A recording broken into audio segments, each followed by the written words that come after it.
আসসালামু আলাইকুম গাইস। আজকে তোমাদের সাথে একটা ইন্টারেস্টিং জিনিস শেয়ার করব।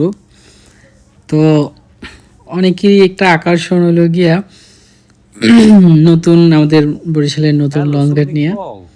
তো আজকে আমরা গেছিলাম আর কি লঞ্চ ঘাটে একটু কাজ ছিল। তো সেই সুবাদে আর কি ওইখানে একটু হাঁটা দিয়ে আসা। তো ওইখানে যাইয়ে দেখি তো হুলস্থুল অবস্থা। আর টিকটকার আছে বা অনেক আর কি মানুষজন এসে সেলফি টেলফি তুইলে একা নানাস্থানি অবস্থা করে ফেলাইছে।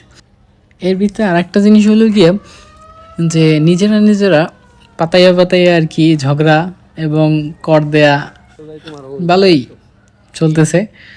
পুরো দমে ভিড় জমাইয়া লঞ্চ ঘাটের অবস্থা এটা এটা আসলে সত্য কথা বলতে আমার একটা সন্দেহ হয় যে এটা কি লঞ্চ ঘাট না অন্য কিছু। আমার সত্যি সন্দেহ হয় এটা লঞ্চ ঘাটের মতো লাগেও না।